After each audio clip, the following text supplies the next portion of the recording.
11 मई सन 2024 को रात के 10 बजे एक महिला अस्पताल में आती है और काफी ज्यादा वो दर्द में कराह रही होती है। काफी ज्यादा वो चिल्ला रही थी और काफी ज्यादा वो महिला बिल्कुल बदहवास और परेशान थी।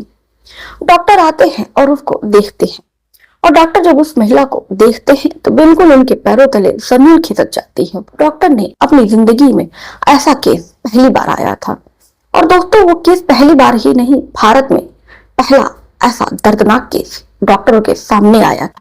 दरअसल उस महिला के प्राइवेट वार्ड में यानी कि उसके गुप्तांग में किसी ने ताला लगा दिया था। डॉक्टर देखते हैं कि महिला के प्राइवेट वार्ड में ताला लगा हुआ है तो बिल्कुल उनकी रूह, उनकी आत्मा है बिल्कुल कांप जाती है कि महिला को कितना दर्द हुआ होगा।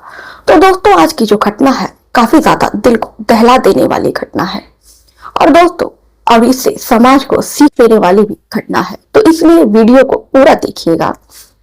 आदाब, श्रुतिका नमस्कार, हाजिर हूं मैं हाईवे क्राइम तक में आपके साथ। उम्मीद है हाईवे क्राइम तक की फैमिली स्वस्थ होगी, मस्त होगी, अपना ख्याल रख रही होगी। इस घटना का जिक्र करूं दोस्तों इससे पहले आपसे गुजारिश है कि अगर आप जो चैनल पर नए हैं तो चैनल को प्लीज सब्सक्राइब कर लीजिए, वीडियो को लाइक कर दिया कीजिए और ज्यादा से ज्यादा हो सके तो दोस्तों अपने सुझाव आप कमेंट बॉक्स में करके जरूर बताया करें। चलिए दोस्तों ज्यादा देर ना करते हुए इस घटना को सिलसिलेवार से समझते हैं कि आखिर में कैसे क्या माजरा था। नेपाल का रहने वाला दोस्तों जो भी मैं नाम आपको इस कहानी में लूंगी वो काल्पनिक नाम होगा, प्राइवेसी के कारण किसी का हम नाम उजागर नहीं कर सकते। नेपाल का रहने वाला अमन की शादी पास के ही पड़ोस के ही एक गांव में, नेपाल का शहर पड़ता है काठमांडू। काठमांडू में एक लड़की से होती है और जो लड़की थी, लड़की का नाम प्रतिमा था और प्रतिमा वाकई बिल्कुल प्रतिम की तरह थी, देखने में बहुत ज्यादा खूबसूरत। और लड़का जो था उसका नाम अरुण था। अरुण और प्रतिमा की शादी हो जाती है। दोनों नेपाल में हंसी खुशी जीवन व्यतीत कर रहे थे, लेकिन नेपाल में इतनी ज्यादा आमदनी नहीं हो पाती है कि जो अरुण है वो अपनी पत्नी और माँ बाप देखभाल कर सके। ऐसे में अरुण को लगता है कि शहर चलते हैं और शहर में चलकर वहां पर अच्छा कमाने की कोशिश करते हैं। अब यही फिर अरुण ये सोचता है और अपनी पत्नी से बात करता है। पत्नी कहती है कि जहां भी आप साथ चलेंगे हम आपके साथ साथ चलेंगे, क्योंकि अब तो जिंदगी भर हमें साथ रहना है, साथ दुख हो साथ मुसीबत हो हमें मिलकर सामना करना है। अब अरुण और प्रतिमा दोनों मिलकर शहर आ जाते हैं। महाराष्ट्र पुणे के पिपरी चिंचवड़ के वाकड़ इलाके में दोनों रहने लगते हैं। वहां पर एक कमरा लेते हैं और जो अरुण है वो काम ढूंढकर अपना काम करने लगता है। अब ऐसे ही में उनकी जिंदगी धीरे धीरे करके बीत रही थी। जो प्रतिमा थी, आस पड़ोस के जो भी महिलाएं थी और जो भी उनके घर, उनका अक्सर प्रतिमा का आना जाना लगा रहता था। कहते हैं क्योंकि आप कहीं रह रहे हैं तो जो पड़ोसी होते हैं पहले आपके वही काम आते हैं। ये बात प्रतिमा बखूबी जानती थी, इसलिए वो अपने पड़ोसियों से बहुत अच्छा व्यवहार करती थी और दिखने में प्रतिमा बहुत ज्यादा खूबसूरत और काफी ज्यादा भोली भाली थी। अरुण जो था वो सुबह ही 9 बजे खा पी कर वो निकल जाता था और फिर रात के 9 बजे ही वो अपने ड्यूटी से आता था। अब प्रतिमा घर में अकेली, उसको कोई काम पड़ता तो वो किससे वो काम कहे। शहर में उसके लिए पूरे नया नया था तो उसको कोई भी काम होता तो वो पड़ोस के किसी भी भैया, किसी भी लड़के से करवा लिया करती। हर कोई लड़की को नया समझकर, पड़ोसी समझकर उसकी मदद कर दिया करता। अब ऐसे में लेकिन प्रतिमा कोई बात भी वो छुपाती नहीं थी, अपने पति से हर बात वो बताती थी। लेकिन जब भी वो ये बताती कि लोग बहुत अच्छे हैं, लोग हमारी मदद कर दिया करते हैं, तो कहीं ना कहीं अरुण के दिमाग में शक पैदा होने लगता है कि कहीं ऐसा तो नहीं है कि मेरी पत्नी का किसी से कोई संबंध हो, मेरी पत्नी का किसी से कोई अफेयर चल रहा हो, क्योंकि मेरी पत्नी इतनी खूबसूरत है कि हर कोई उस पर लट्टू हो जाएगा उसको देखते ही। अरुण के दिमाग में शक एक बार बैठ जाता है तो शक धीरे धीरे कम होने के बजाय दिन पर दिन बढ़ता ही जा रहा था। अरुण अपने दोस्तों यारों को भी अक्सर घर बुलाया करता था और फिर अरुण के जब दोस्त घर आते, अरुण की पत्नी अरुण के दोस्तों के लिए अच्छा अच्छा खाना बनाती और बैठकर बातें करती। लेकिन ये बात कहीं ना कहीं अरुण को बहुत बुरी लग रही थी कि मेरी पत्नी क्यों किसी के सामने आती है, क्यों किसी से बैठकर वो बातें करती है। हालांकि अरुण को अगर ये बात बुरी लगती थी तो अरुण ये बात इस बात के लिए अपनी पत्नी को मना भी कर सकता था, लेकिन अरुण के दिमाग में पता नहीं क्या ही चल रहा था। अरुण उसको ना ही कुछ मना करता है और लेकिन उसके मन में कहीं ना कहीं अब शक पैदा होने लगता है।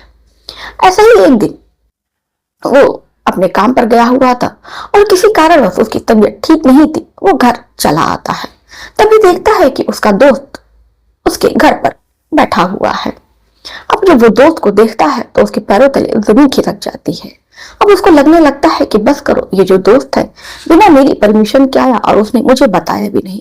इसका मतलब है कि इसका मेरी पत्नी से अफेयर चल रहा है, इससे प्रेम प्रसंग चल रहा है और इससे शारीरिक संबंध भी वो बनाता होगा। और उनके मन में तरह तरह के ख्याली पुलाव पकने लगते हैं।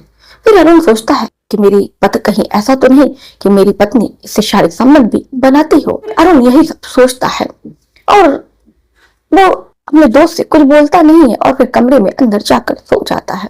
उसका दोस्त पूछता है क्या बात है, बैठोगे नहीं? तो कहता है कि नहीं, तुम लोग बात करो, मेरी तबीयत थोड़ी ठीक नहीं है, मैं आराम करना चाहता हूँ। ये कहकर अरुण अपने कमरे में चला जाता है। अरुण की जो पत्नी थी प्रतिमा, वो भी कमरे में जाती है, पूछती है क्या बात है, आपकी तबीयत क्यों खराब है? अरुण कहता है कि नहीं ऐसा कुछ नहीं है, मैं थोड़ी देर आराम करूंगा तो ठीक हो जाऊंगा। अब अरुण की जो पत्नी है प्रतिमा उसको ले जाकर पानी देती है, लेकिन अरुण कहता है कि अभी मुझे कुछ नहीं चाहिए, मुझे थोड़ी देर के लिए अकेला छोड़ दो। अब उसकी पत्नी उसकी बात मानकर अब से अकेला छोड़ देती है और बाहर आकर अरुण के दोस्त से बात करने लगती है।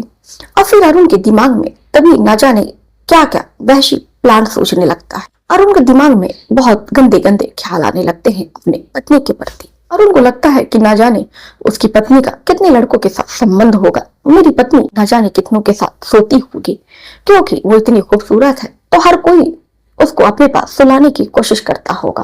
और मेरी पत्नी भी लोगों से बात करती है, जब वो बात करती है तो लोगों के साथ सोना भी पसंद करती होगी। अब उसको समझ में नहीं आता है कि वो इसका इलाज क्या करे। अब अरुण के दिमाग में था कि मुझे इसका इलाज करना है कि मेरी पत्नी चाहे तो किसी के साथ शारीरिक संबंध ना बना पाए, किसी से सेक्स ना कर पाए। अब यही बात उसके दिमाग में रह रहकर घूम रही थी। तभी उसको एक प्लान सोचता है। जब उसका दोस्त चला जाता है तो 4 घंटे के बाद उस प्लान को वो अंजाम देता है। प्लान को वो ऐसा अंजाम देता है कि जिसने भी ये घटना सुनी उसके रोंगटे खड़े हो गए।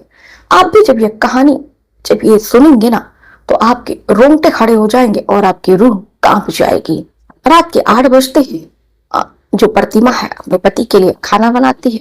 खाना पीना दोनों खाकर आराम करते हैं। पत्नी सो रही थी, तभी वो अरुण उसका मुंह बांध देता है। मुंह बांधने के बाद पत्नी फिर कुछ कह नहीं पाती है, कुछ भी पूछ नहीं पाती है कि आप ये मेरे साथ क्या कर रहे हैं। अब फिर अरुण बिल्कुल दरिंदा और बिल्कुल शैतान हैवान बन चुका था, यानी कि वो अब इंसान नहीं रहा था। फिर अपनी पत्नी का मुंह बांधने के बाद दोनों हाथ पैर बांधता है, हाथ बांधता है, पैर बांध देता है और उसके बाद से किचन में जाता है, सब्जी काटने वाली छुरी लेकर आता है। उसके बाद से पत्नी का एक एक कपड़ा उतारता है, बिल्कुल उसको नग्न कर देता है। उसके साथ वो शारीरिक संबंध बनाता है। शारीरिक संबंध बनाने के बाद बड़ी बेरहमी से उसको मारता है, पीटता है और उसको बहुत बुरे तरीके से उसके साथ शारीरिक संबंध बनाता है। यहाँ तक कि प्राकृतिक अप्राकृतिक तरीके से भी उसके साथ वो गुस्से में शारीरिक संबंध बनाता है। प्रतिमा चीखती है, चिल्लाती है, लेकिन उसका उस पर कोई भी असर नहीं पड़ता है, क्योंकि वो जितना चीखती है उतना ही अरुण को मजा मिलता और अरुण उतना ही उसके साथ और हैवानों की तरह उसके साथ शारीरिक संबंध बनाता। अब इतने पर भी उसका मन नहीं भरता है। जब उसका मन भर जाता है, शारीरिक संबंध बना के छुरी वो लाया रहता है। इसी छुरी से प्रतिमा के गुप्तांग में वो छेद करता है। छेद करने के बाद किल लेकर आता है और किल को उसके गुप्तांग में डाल देता है। फिर किल को वो ईंट से अंदर गाड़ता है।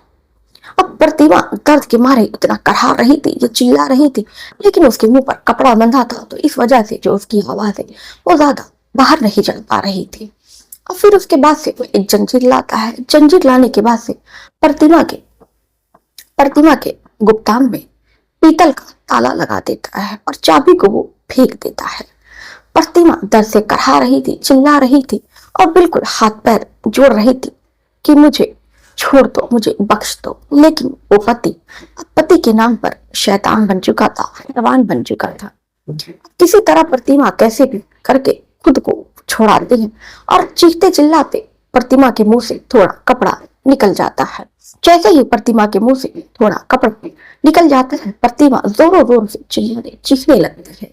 तभी आस पड़ोस के लोग इकट्ठा होते हैं कि आखिर में प्रतिमा इतना क्यों चिल्ला रही है। देखते हैं तो उनके भी होश उड़ जाते हैं। देखते हैं कि प्रतिमा के गुप्तांग से लगातार बिल्कुल बहुत ज्यादा खून निकल रहा है और बिल्कुल दर्द से वो एकदम छटपटा रही है, से दिल मिला रही थी, हाथ पैर उसके कांप रहे थे और बिल्कुल वो छटपटा रही थी। बदन पर उसके एक भी कपड़ा नहीं था। अब तुरंत जब पड़ोसी ये देखते हैं, तुरंत प्रतिमा को किसी तरह चादर से ढाकते हैं और तुरंत आनंद फानन में प्रतिमा को रात के 10 बजे प्रतिमा को अस्पताल में भर्ती कराते हैं। ये डॉक्टर देखता है तो डॉक्टर देखने के बाद बिल्कुल सन्न रह जाता है। तुरंत वो प्रतिमा को सर्जरी रूम में लेकर जाता है। पुलिस को तुरंत सूचना देते हैं। मौके पर पुलिस पहुंचती है और उसके बाद से जो पड़ोसी हैं, वहां जो भी पड़ोसियों से वो पूछती है कि आखिर में इस लड़की के साथ क्या हुआ है। फिर पड़ोस वाले बताते हैं कि इसके साथ इसके पति ने ऐसी ऐसी हैवानियत की है। अब उसके बाद से इधर डॉक्टर जो है लड़की की सर्जरी शुरू करते हैं।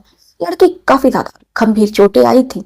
किसी तरह डॉक्टर जो है उसकी सर्जरी कर देते हैं। प्रतिमा को होश आता है और प्रतिमा को जब होश होता है तो पुलिस वाले उससे पूछताछ करने के लिए उसके पास जाते हैं और पूछते हैं कि प्रतिमा बताओ तुम्हारे साथ क्या हुआ है। प्रतिमा फिर सारा अपना हाल बयान करती है और बताती है कि उसके पति ने सिर्फ शक के आधार पर कि कहीं उसका किसी से कोई अफेयर तो नहीं है, किसी से कोई प्रेम प्रसंग तो नहीं है, या उसकी पत्नी किसी के साथ शारीरिक संबंध नहीं बनाती है। इस शक में मेरे पति ने ये ऐसी क्रूरता की कि मेरे गुप्तांग में उसने ताला लगा दिया। अब जब ये पुलिस की बात सुनती है तो उसके भी पैरों तले जमीन खिसक जाती है। तुरंत उस आदमी को गिरफ्तार करती है। गिरफ्तार करके उसको थाने लाती है। थाने लाकर गंभीर धाराओं में उसके खिलाफ मुकदमा दर्ज करती है। आईपीसी की 326 धारा उस पर लगाती है जो गंभीर चोट पहुंचाने के लिए होती है। 323 धारा लगाती है स्वेच्छा से चोट पहुंचाने के लिए सजा के तहत मामला दर्ज किया जाता है। तो दोस्तों ये घटना आपको कैसी लगी आप हमें कमेंट बॉक्स में करके अपनी राय जरूर बताइएगा। तो चलिए फिर मिलते हैं किसी और घटना के साथ, किसी और क्राइम के साथ। अभी तक के लिए आपने मेरे चैनल को सब्सक्राइब नहीं किया तो मेरे चैनल को सब्सक्राइब कर लीजिए। ऐसे ही एक सच्ची घटनाएं हम आपके लिए लेकर आते रहते हैं।